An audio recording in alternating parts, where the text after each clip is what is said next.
have launched the boat. We have an empty boat trailer, and that's a good thing when the boat's in the water. Probably not the best thing to have an empty boat trailer if you're on the side of the road. You know. But anyway, what is going on, everybody? This is Steven with Bama Saltwater. I'm happy you can join me on an exciting fishing trip on an absolute gorgeous day here on the Alabama Gulf Coast. I love sharing these trips with y'all because some of y'all may not realize how pretty it is down here.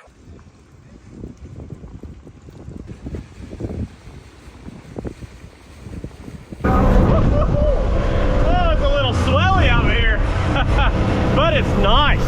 They're spread out. Doesn't make it too bad to run. But as you can see, we're headed out on a gorgeous day. Orange Beach is behind of us, and you got the gorgeous Gulf of Mexico out in front of us. There's a lot of options we can do today. It's nice and flat. We got a full tank of fuel and nothing but artificial. Let's go out and have a good time. There goes a turtle. I don't know if y'all can see him or not. He had a lot of algae on his back. We decided to run out about 40 miles, and I'm gonna be doing some slow pitch jigging. I got, what is it, 5.5 more miles left, so let's keep on going. So we have made it out a quite bit further. We're sitting in 250 feet of water, and I'm gonna be slow pitch jigging for whatever wants to hit. Hopefully we can get some scamp grouper or beeliners, but you never know what's gonna bite down there. I have a Major Craft America slow pitch jig that I've rigged up with some twin assist hooks. These are 5/0, and this is a 180 gram jig. It doesn't look like there's a lot of current, so I'm gonna go light. If I need to go up, I will. I can already tell you that I'm gonna need a bit heavier jig. That current is strong. Yep, we're gonna throw on a 300 gram because you need it to stay vertical. If it starts going behind the boat, it's not gonna impart the right action on it. So, we'll go up to 300 gram. And this one I've done with twin assist hooks on each side. Real simple setup, same color, same brand. Let's go ahead and send this down. Some strong current today. There's the bottom. Okay, we're reeling the slack. We're gonna lift up on this jig with the rod. So you reel on the upstroke. If you reel on the downstroke, you're going to take out the slack, and then your jig won't really have any action when it flutters down.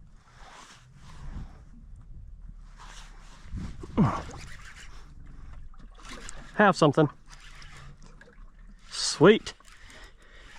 On our second drop. Now this rod's going to really bend down over, and so that's why you want a powerful reel, because the rod imparts the action on the jig. The reel is what brings in the fish. So you want powerful reel, something with a good gear ratio as well, because it brings in a lot of line per turn. That's what you want to look for. See some color? It's a beeliner, and it's not a keeper. Pretty little vermilion snapper or beeliner. That would actually make some pretty good bait too. So he's going to go back down. There's the bottom again. And everybody has their own technique of doing this type of fishing, their own style, their own brand preference. I changed it up a lot to find what works best for me. And just like tools for a mechanic, oh, we have something there again. Just like tools for a mechanic, same thing with fishing rods. One rod, unlike, you know, a wrench is a hammer. One rod isn't a hammer for everything. It's not the same tool. So this one's kind of a lighter setup. If I was to go deeper, I would want a little bit heavier setup for those heavy jigs. Another beeliner. Man, that's a gorgeous fish with an attitude too. I mean, he ate a jig bigger than he is. And he actually ate it, see that? That is awesome. But we didn't come out all this way to catch you, buddy. Where's your bigger ones? There you go. Well, 3 drops and 2 fish. Nothing for the fish box yet. But I didn't bring any bait out here. Only artificials, metals and plastics. If you can get the beeliners fired up, a lot of times the grouper get fired up as well, because the grouper like eating those beeliners.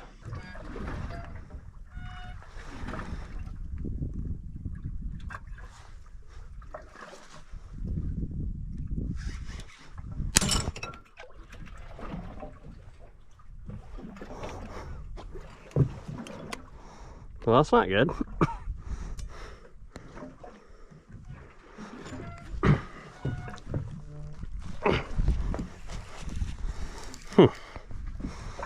Not good at all.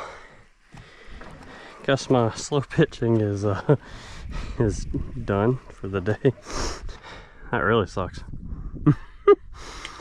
Alrighty.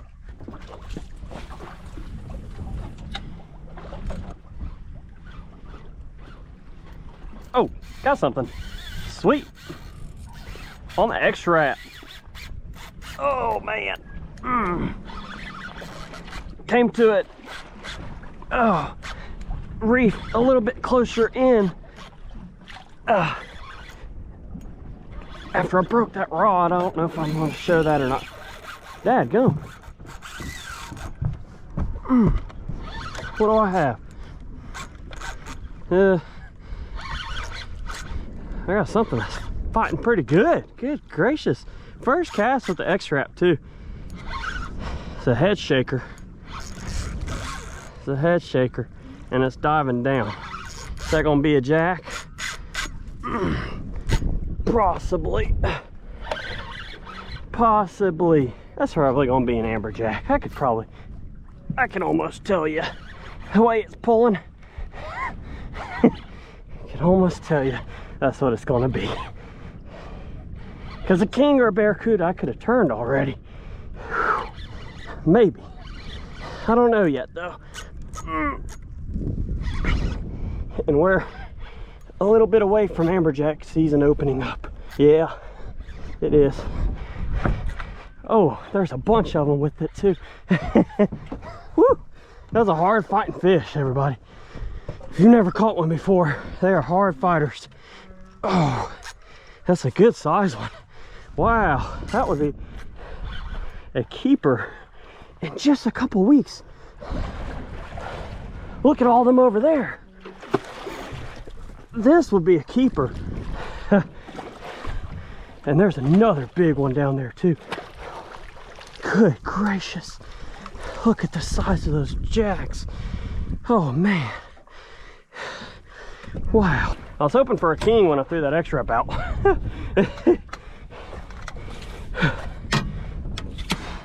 don't know if he's gonna fit in the net.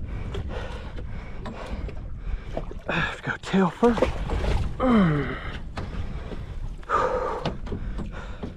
Tail first, because he's not gonna fit in the net. And there's such big sharks and other stuff here that I'm not reaching down there and grabbing them. Woo! Oh my goodness.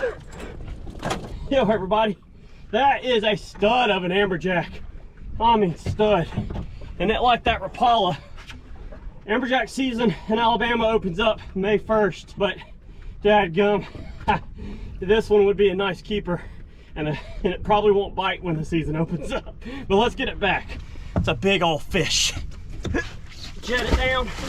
Woo! He gone. Oh man.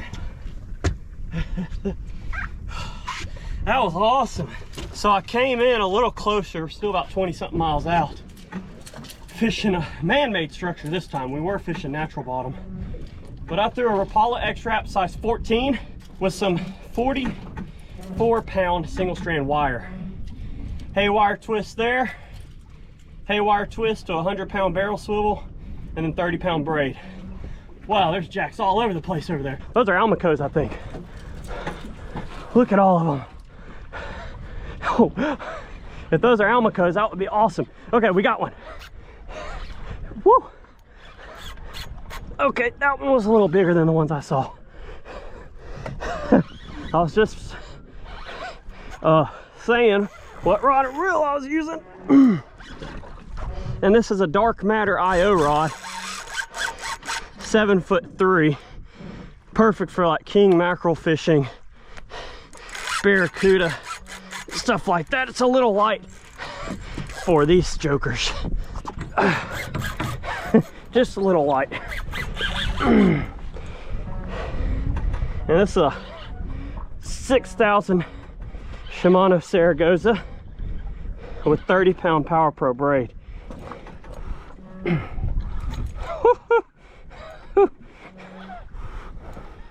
Dang.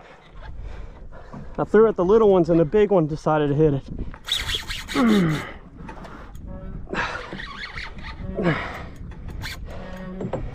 And they don't care that the wire leader's there. Oop, there we go. Oh, no, I don't know what just happened.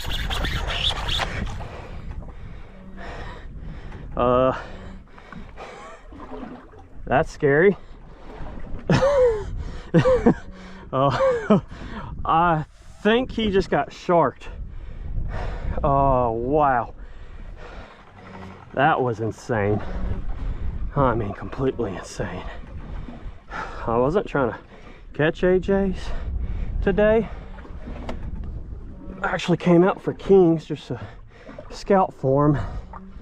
Wow, that was... Okay, well, there went a very expensive Rapala X wrap. I'm gonna put a small jig on here and try to jig the very bottom and see if we can find any like mangrove snapper or something. This is a Major Craft slow pitch jig in the 100 gram. I'm gonna go ahead and tie that on with some 40-pound mono leader on the same spinning setup. Honestly, I don't know if I'm gonna be able to get past the AJs. So we'll find out. Lift up slowly. I'm trying not to draw the attentions of any amberjack, but okay. Well, I think we did. I think we did. Come on. Woo! Incredible, man. Straight up hard fighters. They don't give up at all. Come here. Now that we know there's a big critter down there that's wanting our jack and our fish, I'm trying to get him up fairly quickly. There he is. Is that another jack? Yeah, it is. Come here. Ah, that drag really tight too.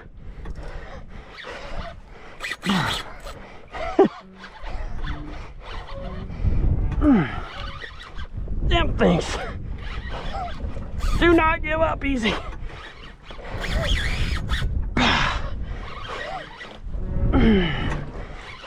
You'll understand the grunting noises if you ever catch one, or if you have, you already know. Wow, that wasn't the small fish I wanted to catch. Woo! That was not the small fish at all. Daggone. Nothing but bigs on here. I bet they won't bite in a couple weeks when the season opens up, because that's my type of luck. That's a big jack.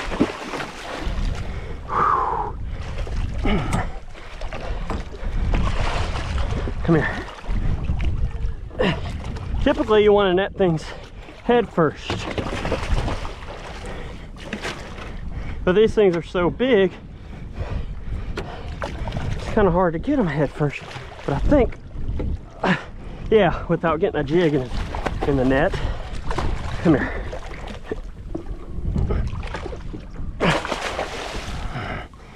Come on, you. And I am not using a boga grip here. Whew. Good gracious. Woo. That's another big jack. Ate that 100 gram jig. I mean, they're not picky a lot of times. Dadgum, that wears me out. I don't really want another one. We're gonna let him go. Set you back down. Woo! Yeah, not much to say on that other than dadgum, them things fight hard. I didn't really plan on coming out and catching jacks today, amberjack. Looks like that's all that's on this spot right here. Tried for king, got a jack, tried to catch the smaller one behind me. A big one hit, the shark ate that, I assume. And now I tried to drop straight down for like a beeliner or something. And things are ferocious. Woo!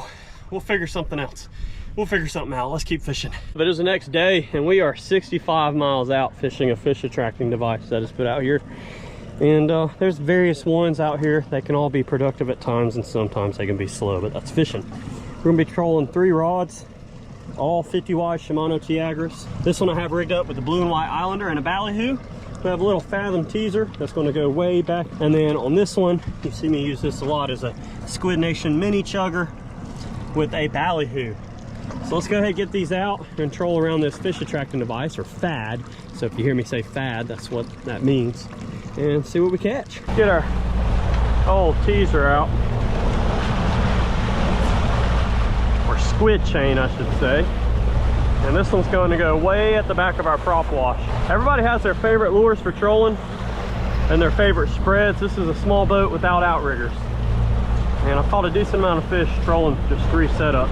And I like these 3. It's kind of hard to go wrong with an Islander and a chugger head, and whatever lure you want in the very back. Let's get our mini chugger out with the ballyhoo. Make sure it's pulling straight. Oh yeah, and it is. This one's going to be kind of short. And then lastly,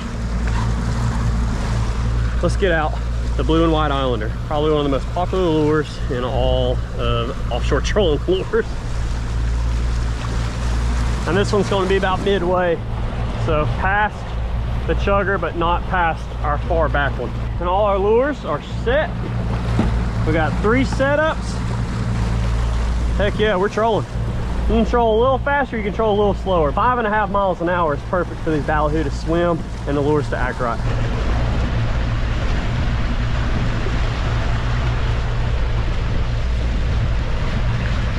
Yo, we got a fish on the Nomad diver. That's a good fish too. What is that? Try to pull in these other 2.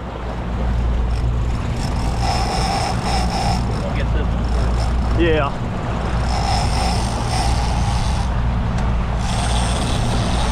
Straight back.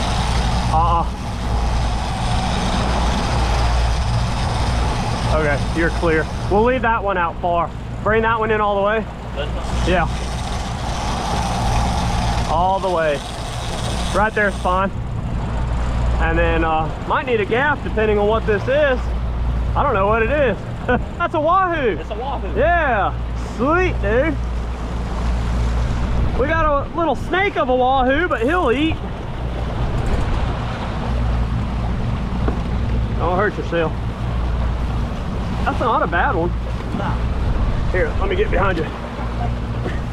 Ready? That's a good one. It's okay, wait till he comes up top. Bring him in, bring him in. Oh, Mel, get him. Hold on. Don't do it so hard this time, just get him smooth, because that hook's gonna come out. Next time I'm gaffing. Yeah. Okay, here, put the gaff up. It's fine, it's fine. We'll get it back out. You gotta work on your gaffing skills a little bit. Yeah. That's okay. We'll get him again. That was a decent wahoo. You just gotta be slow and steady with them. When you do it fast, you start missing stuff. Damn, that was a nice wahoo too. All right, that ballyhoo's still good. We'll get him. Get this fade out. I'll solo gaff him next time. Yeah, you gaff. Okay, let's make a flip. On the Nomad though, I hope we can at least get one more. Yeah, we did a Guggen move, but it's all right. We're gonna get another one out. That's a lot of bait. It can only get better from here. Yo, I just put out a freeline ballyhoo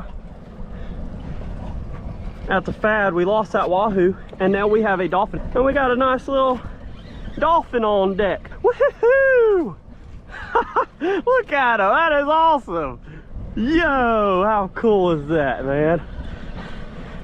We stopped trolling and decided to put the power pole down because you can't tie up on the FADs. Boom! Puts on a show, don't he? Oh man, that's pretty colors on him. Oh, cool, all those colors. Woo! Got a keeper, a little cow. Woo! We got a little dolphin there.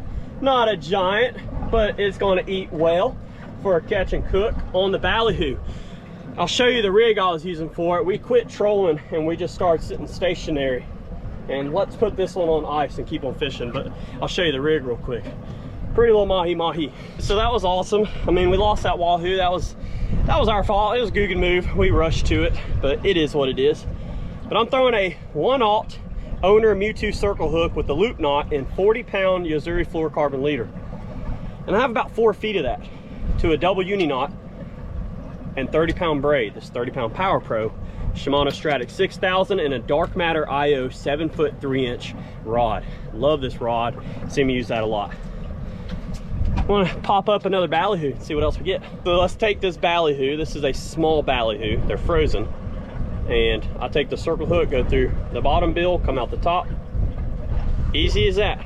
Let's get it out again. I'll let it out, and it's just gonna sit there. And whatever swims by, come and eat it. You never know what you'll catch that way.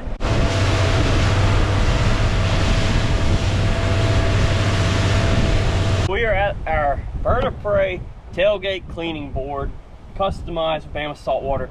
Bird of prey will be linked down below. I get all my fishing weights from them and some jigs, but they also make these custom starboard cleaning tables of different sizes. And you see them right here on the tailgate of my truck, just like I did cleaning crappie and bluegill growing up. But we have our nice little cow dolphin, or mahi-mahi dorado. Some of y'all call it different. If you hear me call it dolphin, that's what this is, a mahi-mahi.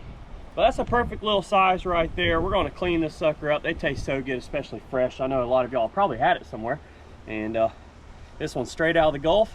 It's gonna be delicious. So let's go ahead, take our 7-inch sword fillet knife and start cleaning it. If you want to pick you up a sword fillet knife, they're also linked down below. I've been partnered with them a couple years now, and they're such a nice, friendly company, and their products work. So I think their skin is so gorgeous. I mean, check that out. Even when they've been sitting on ice, they're not quite as lit up as they were in the water, but they're still really pretty. Green color, got that yellow, these blue spots. I mean, absolutely gorgeous fish. Big old fin. Check that out. Is that not awesome?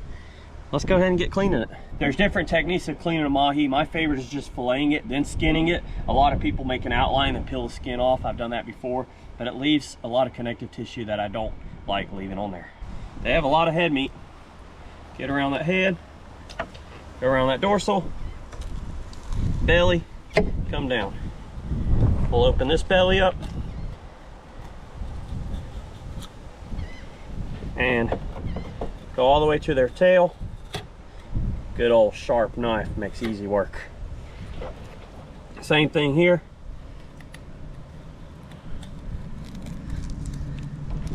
Let's go all the way down to their tail, and then we can just start filleting it off their bone.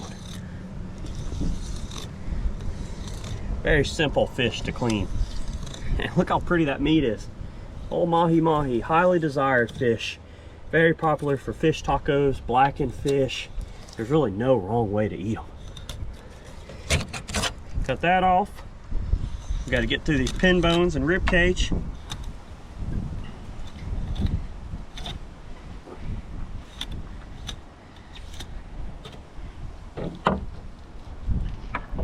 It was full of roe. That's how you know it was a cow. Other than the rounder head, the bull has like a head that looks like it's ran into a brick wall. Fish. These are actually some of the fastest growing fish in the sea. There's no limits on them in terms of size in the Gulf of Mexico. But if you're fishing for them in your home waters, make sure you know your regulations. Take some of that belly meat off.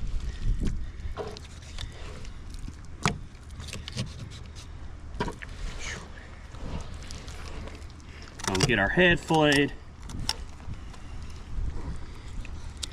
Make sure we don't miss any of that head meat. A lot of meat up on the top. There we go. There's one simple fillet. Clean that belly up some. Look how pretty that is.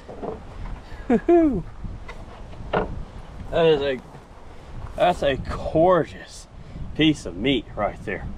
And then all we have to do is take the skin off of this and remove some of the pin bones. And you want to keep this as dry as you can, so don't rinse it with fresh water. I'll rinse the cleaning table to get a lot of the fish juices off. But see, I bled this out, put it in a cooler overnight with a nice ice slush, and look, it's not bloody. not off colored. And we're gonna rinse this with fresh salt water inside, pat it dry, and that'll be some of the freshest meat you'll ever eat. Let's take our same fillet knife, grab it, and remove the skin. This sucker's sharp. That's what you want.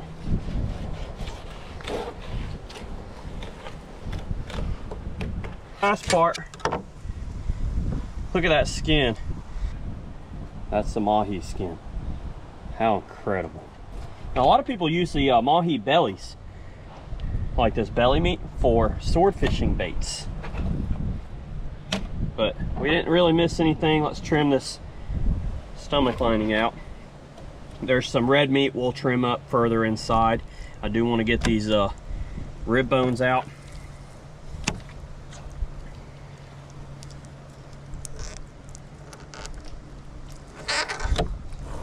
So let's remove those rib bones, because we don't want any bones in our mahi.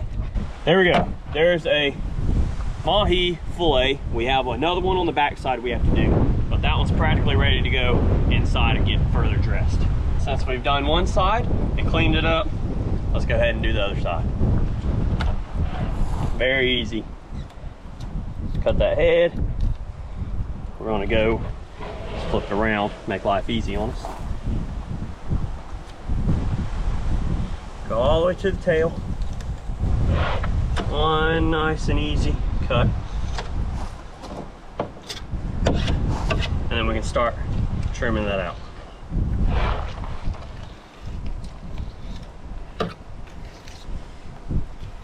Whew. That's awesome, everyone. Now you need to go up that spine, and then so you don't miss the meat on the other side, you can either go from the back side, you can go from the back side, or just go up and then kind of angle your knife down some.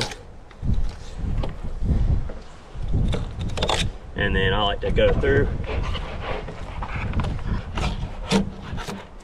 Boom. Get through them pin bones. They're very thin, so you can hear them. Remove this fillet off the rest of the fish. Go down the rib cage, or you can cut through them and trim them out later. Boom. There we go. And look at that mahi carcass. Crabs are gonna love that sucker right there. They don't really have enough cheek meat to make it worthwhile, nor enough collar meat to make that worthwhile either. But they do have some teeth. Check out their tongue. The fish do have tongues. These do have teeth. Not quite like a Spanish, but they have a little bit. I was using 30-pound fluorocarbon leader for them. And then their eyes. See, their eyes are faded, but usually they're real lit up as soon as you pull them out of the water. And as soon as you take them out and they die, they lose all their bright colors. I always find the fin to be amazing. Very fast swimmers and fast growers as well. Let's trim up these pin bones. There we go. I left a little bit of meat on that skin to avoid some of that red meat. The red meat's going to give it an off-putting taste. But pull that out. But when you bleed it like I did, it's not that bad. But there's our pin bones. We have 2 fresh mahi fillets. We're going to take upstairs and get ready to cook them with our dinner. We're going to sear them in a pan or blacken them with a side of gumbo and rice and some French bread. It's going to be delicious. I can't wait to see you in the kitchen. We are at home with our Blackstone heated up, and the old dog is hanging around too. We're going to grill this mahi on top or blacken it. Got a couple different seasonings, but we're going to cook this mahi. See these gorgeous fillets all nice and cleaned up. And we're going to serve that with a small cup of gumbo and some buttered bread or French bread. Now we have 2 different seasonings we're going to use. Half of them I'm going to use this Lartigue's blackening seasoning, which is actually a local seafood company. And then this one's their all-purpose seasoning. So this Blackstone's getting warmed up. It's pretty windy today. It's going to take a little bit. But once we get that warmed up, we'll start prepping our mahi. Okay, let's go ahead and add some of this Lartigue's blackened seasoning on here. It's pretty windy outside, so want to get it nice and coated. The other half we're going to do this all-purpose seasoning, which is actually my favorite. Has an excellent taste to it. You can see the color difference as well. See, one's a little bit more peppery, and then this one has a little bit more, you know, seafood, crab boil type taste. It's as easy as that. 2 different seasonings, 2 different colors, a couple different flavors, but they're all delicious. They smell good. Mahi doesn't need a bunch of stuff to taste good. It's a very fresh fish. Let's take it outside and get ready to cook it. Absolutely gorgeous out here. I mean, it really is. And then you can see the color difference between the 2 seasonings. That's our blackened. This is our all-purpose. We need to melt some butter on this flat top and put our fish on. Melt some butter. If you want olive oil, coconut oil, avocado oil, any type, everyone has their own preference, but really butter, unsalted butter, gives it the best flavor. Okay, time to throw our fish on there. Oh, fresh mahi.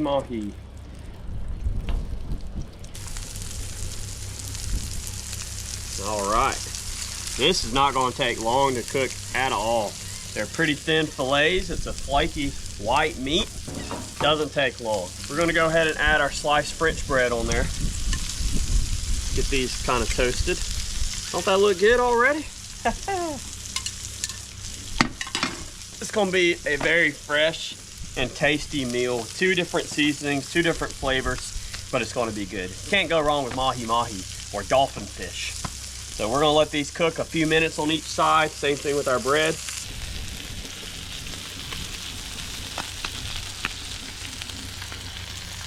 It's been a couple minutes. You don't want them too burnt. Everybody has their own flavors for toast, and mine is perfectly brown like that. That's what I like. And it gets that good charred flavor versus doing it in a toaster. Our fish is ready to flip. Woo! That's awesome. Let them go for another couple minutes. 2 to 3 minutes is perfect on a thin fish fillet. And we'll be practically ready to go plate everything. Look at that sport fisher coming by. That's awesome. Let's check the backside of the bread. Oh yeah, that's finished. Our fish is finished. Go ahead. Oh man, look at that. Ain't that awesome? These are the blackened pieces. And this is the all-purpose seasoning, that's my favorite. Like if you went into a restaurant down here, typically they offer fried, grilled, or blackened. And the blackened would look like this with the blackening seasoning. And then the grilled looks just like that. Nice, lightly seasoned, very tasty fish. And then obviously everyone knows fried. Yo, look at that plate of food. There's a small cup of gumbo, our French bread, and our 2 different seasoned mahi. Hopefully the wind's not too bad. We're gonna go right to our beautiful picnic table made from some scrap wood from Hurricane Sally I put together. I'm surprised that thing's still held together. I got Mom with me. She fixed her a nice plate of food. And we have our mahi, French bread, and a plate of gumbo. You can go ahead and give it a try. The blackened one or the grilled? This one. The grilled. Let's see, is it cooked good? Oh yeah. Pretty good? Oh my gosh. Fresh fish. Didn't come from overseas. It didn't come Stephen. frozen. The wind is insane. Beautiful boats coming by. Let me give this one a try. Perfectly cooked too. See how pretty mahi is? Oh yeah. Man, this is a delicious fish. Was that French bread good? That's perfect. Let's try the blackened one. See how it flakes apart really well? Oh! Have you tried the black one yet?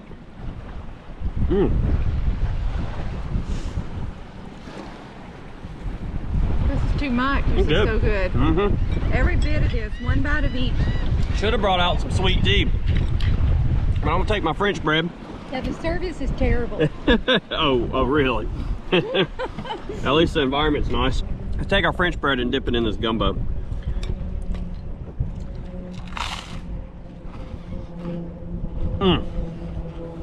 That is delicious. Look at this big old Viking coming by. Wow. It's a big boat. Big old sport fisher. Let's take some more of this French bread and that gumbo. Dang, that is good right there. Man, that is delicious. But y'all, we're gonna let you go and finish our dinner, our fish and gumbo, and then I'm sharing this with some friends and neighbors because there is a lot of it. But I hope you enjoyed this video.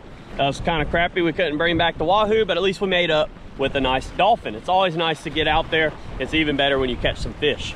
If you enjoyed this video, go smash that subscribe button down below if you haven't already. The channel's constantly growing. It's absolutely amazing to share these experiences with all of y'all. I still have a lot of merch on my website, bamasaltwater.com. And all of our other partners will be linked in the video description as well. See you on the next Bama Saltwater Fishing episode. I want to thank the good Lord up above for everything he does for us. We'll see you later.